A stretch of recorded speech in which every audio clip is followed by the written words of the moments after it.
नमस्कार दोस्तों, stock market studies में फिर से एक बार आपको दिल से स्वागत करता हूं। तो आज मैं बात करूंगा एक सीमेंट इंडस्ट्रीज के बारे में, एक सीमेंट कंपनीज के बारे में। तो जो देखा जाए तो इंडिया के थर्ड लार्जेस्ट सीमेंट कंपनी आप बोल सकते हैं, और वो भी साउथ इंडिया बेसिस कंपनी के हिसाब से। तो साउथ इंडिया जितने सारे सीमेंट्स कंपनी है, तो उनमें से थर्ड नंबर रैंकिंग में है। आप ऑल ओवर इंडिया से जितने सारे सीमेंट कंपनी है उससे कंपैरिजन करो तो इस कंपनी का जो फिलहाल जो परफॉर्मेंस है वो आपको 10 से नीचे भी मतलब आउट ऑफ जो 10 रैंकिंग है उससे भी नीचे आपको देखने को मिल सकता है। तो आज मैं बात करूंगा इसी के बारे में, क्योंकि कंपनी का जो फिलहाल जो सिनेरियो है, फिलहाल जो परफॉर्मेंस है, वो फ्यूचर में क्या ग्रोथ दे सकते हैं। और सबसे बड़ी बात, इस कंपनी के ऊपर एक बड़ा इन्वेस्टर, जिसको मार्केट का लीडर भी बोल सकते हैं, जिसको इस मार्केट का एक गुरु भी बोल सकते हैं, तो उनके पास भी इस कंपनी का हिस्सेदारी है।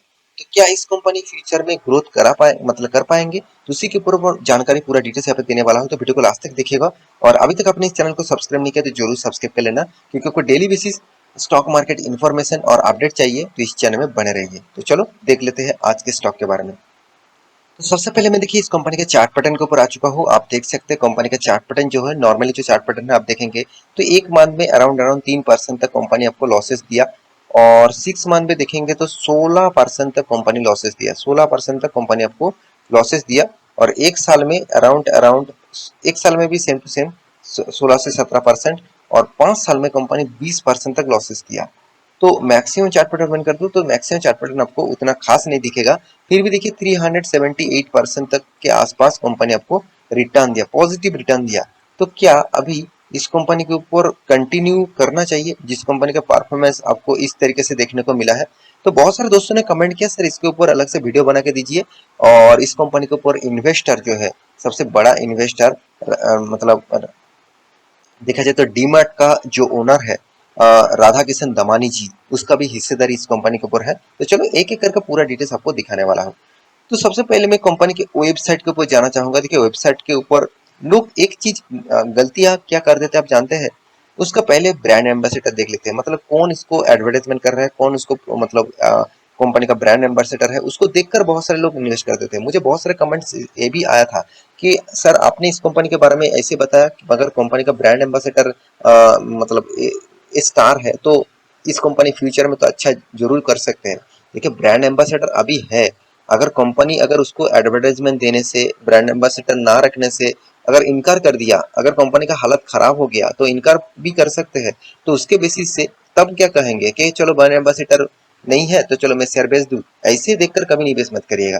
आपको देखना है कंपनी में क्या पोटेंशियल है, और कंपनी जो फील्ड में काम करे वो फील्ड कितना आगे जा सकता है। देखिए सीमेंट इंडस्ट्रीज में इस कंपनी का मतलब अच्छा खासा मतलब फ्यूचर, मतलब बहुत सारे पुराना कंपनी बोल सकते हैं, अराउंड 75% मतलब यस का कंपनी पुराना है।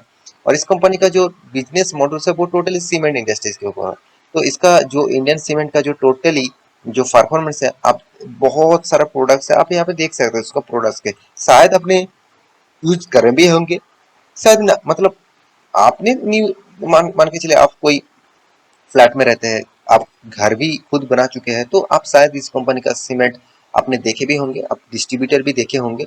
मगर इस कंपनी का ज्यादातर कंस्ट्रक्शन के ऊपर काम होते, ज्यादातर बिल्डिंग और रोड और ब्रिजेस इस तरीके से कंस्ट्रक्शन के ऊपर ज्यादातर काम होते इस कंपनी के प्रोडक्ट्स के ऊपर। तो मेरे हिसाब से इस कंपनी का प्रोडक्ट आपको यहाँ पे देखिए ब्रिजेस जो है, तो इसका भी इसी कंपनी का प्रोजेक्ट है। आप इस बात को भी ध्यान में रखिएगा, क्योंकि कंपनी का प्रोजेक्ट जो है वो कौन सा फील्ड में काम कर रहा है और किस बेसिस से काम कर रहे हैं वो आपको सोचना चाहिए।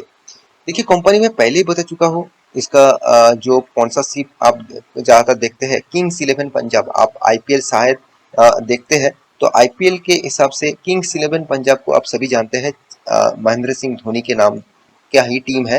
तो आईपीएल का टोटली स्पॉन्सर, मतलब टोटली पावर ऑफ स्पॉन्सर इस कंपनी है, मतलब इंडियन सीमेंट है। तो इसका मतलब क्या, इस कंपनी खास हो गया। मैं बिल्कुल इस तरीके से एडवर्टाइजमेंट, इस तरीके से न्यूज के बेसिस से मैं स्टॉक के ऊपर कभी भी इन्वेस्ट नहीं करता। मैं उस कंपनी का परफॉर्मेंस देखता हूँ। तो चलो परफॉर्मेंस आपको दिखा देता हूँ, कंपनी किस बेसिस से परफॉर्मेंस कर रहा है। तो मैं सबसे पहले इस कंपनी का कंपैरिजन करूँ तो जितने सारे इसका कंपटीटर है, और वो भी साउथ इंडिया बेसिस जितने सारे सीमेंट्स कंपनी है, तो उनमें से इंडिया के थर्ड लार्जेस्ट सीमेंट कंपनी आप बोल सकते हैं। तो इंडिया के सिर्फ नहीं, साउथ इंडिया के थर्ड लार्जेस्ट कंपनी आप बोल सकते हैं। और एक चीज इस कंपनी के जो खासियत है वो मैं आपको दिखा देता हूँ, वो है कंपनी बहुत छोटा है। आप कंपनी छोटा है मतलब बड़ा होने का चांसेस जरूर रहेगा, मगर ये भी सोचिए अगर कंपनी का दम नहीं है, कंपनी के ऊपर कुछ दम नहीं है, तो आप उस कंपनी के ऊपर भरोसा दिखाने से क्या फायदा होगा। और एक चीज मैं जरूर कहूंगा, इसका जो मैनेजमेंट टीम है ना, वो बेस्ट मैनेजमेंट टीम है। तो इसीलिए तो राधा किशन दमानी जी भी इस कंपनी के ऊपर भरोसा करते हैं और उन्होंने अच्छा खासा हिस्सेदारी इस कंपनी के ऊपर रखे हुए हैं। कि इसकी जो मैनेजमेंट टीम है वो बहुत स्ट्रांग है।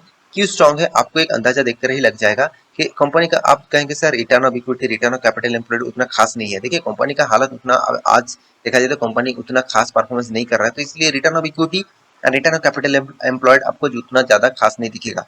मगर कंपनी का कर्जा भी है 3000 करोड़ का, कंपनी का मार्केट कैपिटलाइजेशन के हिसाब से कंपनी का कर्जा है। मैं पहले आपको जरूर कहूंगा हाई रिस्क कंपनी है, बहुत रिस्की कंपनी है। तो रिक्सी कंपनी के ऊपर आप निवेश करना चाहते हैं तभी आप इस वीडियो को देखिए। फिर भी आप वीडियो को कंप्लीट जरूर करिएगा और उसके बाद आपको डिसीजन लेना है तो जरूर ले सकते हैं। तो आप देख सकते हैं कंपनी का कैश फ्लो अराउंड 288 करोड़ का, और कंपनी के हाथ में जो टोटल कैश फ्लो है 288 करोड़ का। और कंपनी का जो ईपीएस अर्निंग पर शेयर मुझे बहुत बहुत कम लगा। और यहाँ पे इन्वेंटरी डेज, जो प्रोडक्शन इन्वेंटरी करने के लिए 368 डेज लग रहा है। ये टाइम पीरियड जो है बहुत ज्यादा है। फिर भी देखिए कंपनी जो सीमेंट इंडस्ट्रीज को बहुत सारे प्रोडक्शन ले आने के लिए, उसको मैन्युफैक्चरिंग सॉरी कंपनी को प्रोडक्शन करने के लिए बहुत सारे चीज लगते हैं। जैसे मतलब कोई भी डास्ट डास्ट के लिए उसको बहुत ज्यादा जो हिल है उसको प्रोडक्शन के ऊपर आपको ले आना पड़ता है, तो टाइम पीरियड ज्यादा लगता है। इसलिए यहाँ पे अराउंड 368 डेज लग रहा है।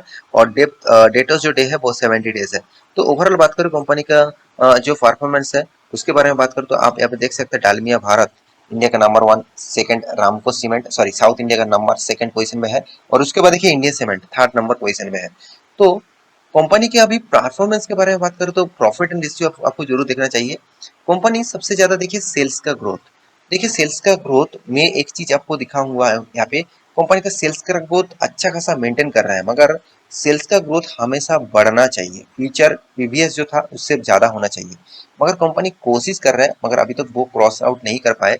मगर कंपनी का इतना ज्यादा इनकम होने के बाद भी एक्सपेंस भी जबरदस्त हो रहा है। ये नहीं कि चलो कंपनी ने इनकम जबरदस्त किया, एक्सपेंस कम हो रहा है। इनकम जिस तरीके से हुआ उस तरीके से कंपनी का एक्सपेंस भी हो रहा है। साथ ही साथ कंपनी को क्या करना पड़ा, इंटरेस्ट भी पे करना पड़ा। यहाँ पे आप देख सकते हैं इंटरेस्ट भी किस बेसिस से पे करना पड़ा, तो इंटरेस्ट भी कंपनी को पे करना पड़ रहा है। उसके बाद कंपनी के हाथ में आ रहा है टोटल प्रॉफिट। तो नेट प्रॉफिट के बारे में बात करते हो, कंपनी का प्रॉफिट बीच में 2014 में ही कंपनी बिग लॉसेस किया था अराउंड 200 करोड़ का, 250 करोड़ का। उसके बाद कंपनी 2015 में बहुत ज्यादा रिकवरी किया और छोटा मोटा लॉसेस किया। उसके बाद कंपनी ने आज तक भी एक बार भी लॉसेस नहीं किया। शायद वो लॉकडाउन पीरियड में भी कंपनी ने प्रॉफिट किया और कंटिन्यूअसली कंपनी प्रॉफिट को मेंटेन कर रहा है। तो थोड़ा सा रिस्की प्लेयर है। तो आप रिस्क लेना चाहते हैं तो आप जरूर आपके हिसाब से रिस्क लीजिए। मैं कोई रिकमेंडेशन नहीं कर रहा हूँ कि कल चक्कर इस कंपनी के ऊपर निवेश कर देना, ऐसे बिल्कुल मत करिएगा। क्योंकि कंपनी के एक्स्ट्रा बेनिफिट के हिसाब से आपको डिविडेंड दिया, कंपनी आपको डिविडेंड तो जरूर दिया, मगर मेरे हिसाब से डिविडेंड उसी कंपनी के ऊपर आपको लेना चाहिए जिस कंपनी का डेप्थ जीरो है, मतलब डेप्थ एकदम ना के बराबर है। मगर जो कंपनी डिविडेंड दे रहा है मतलब कि उसके खजाने से, उसका जो इनकम है उसके पैसे से वो डिविडेंड दे रहा है। तो अगर मान के चलिए कंपनी को इस बार 100 करोड़ का प्रॉफिट हुआ, तो मैं पहले जरूर कहूंगा उस कंपनी का जो कर्जा है उसके ऊपर उसको पहले कर्जा मिटाना चाहिए, उसके बाद कस्टमर को डिविडेंड देना चाहिए। डिविडेंड क्यों देता है, क्योंकि इन्वेस्टर को लगता है कि चलो कंपनी डिविडेंड शानदार देते हैं तो इस कंपनी के ऊपर चलो मैं निवेश कर दूं, इसका प्राइस भी सस्ते है, कंपनी कंपनी डिविडेंड भी देते हैं, तो इस तरीके से सोचकर वो निवेश कर देते हैं। डिविडेंड ऑब्वियसली इन्वेस्टर के लिए एक पॉजिटिव साइन है, इन्वेस्टर के लिए एक अच्छा खासा बेनिफिट्स है जो उसको हर क्वार्टर में हर साल में शायद मिलता रहता है। तो इन्वेस्टर के बारे में बात करें इस कंपनी के, तो आप देखेंगे तो कंपनी में खासियत है, इसलिए एफआईएस ने भी 13.29% का होल्डिंग रखे हैं। डीएस के पास 8.84% होल्डिंग है और पब्लिक के पास 49.46% होल्डिंग है। और प्रोमोटर के पास कितना 28.42% का होल्डिंग प्रोमोटर के पास है। मैं जरूर कहूंगा इस कंपनी का हर पैरामीटर आपको पॉजिटिव दिखेगा। और जो चीज मैं आपको दिखाने वाला था वो है इसका प्रोमोटर सॉरी पब्लिक जो है राधा किशन दमानी जी, उनके पास कितना 11.34% होल्डिंग है। कितना बड़ा स्टेक उन्होंने खरीद के रखा है आप सोचिए। जो पहले उसके पास कितना 1.30% होल्डिंग था, अभी वो 11.34% होल्डिंग करके रखा। और वो कौन सा साल में इन्वेस्ट करके रखा? 2019 में। तो एक चीज मैं यहाँ पे आपको दिखाऊंगा, 2019 में इसका अराउंड अराउंड इसका प्राइस रेंज कितना था? 2019 में इसका प्राइस अराउंड अराउंड आप बोल सकते हैं 90 टू 100 रुपीज के आसपास था। आज वो किस कंपनी का प्राइस रेंज अराउंड 150 रुपीज के आसपास है। मतलब कंपनी में इस कंपनी के ऊपर उसका प्रॉफिट रेशियो अराउंड 50% का हो चुके हैं। तो आज कंपनी के ऊपर आपका निवेश करना है तो एक बार स्टडी करिए, उसके बाद निवेश करने के लिए सोचिए। तो आशा करता हूँ सारी जानकारी आपको मिल चुका है। मेरी इस वीडियो आपको कैसे लगा जरूर कमेंट करना, और इसी तरीके से वीडियो पाने के लिए चैनल को सब्सक्राइब भी करना। मिलते हैं नेक्स्ट टॉपिक लेके, तब तक के लिए अच्छे से रहिए, अपने ख्याल रखिए।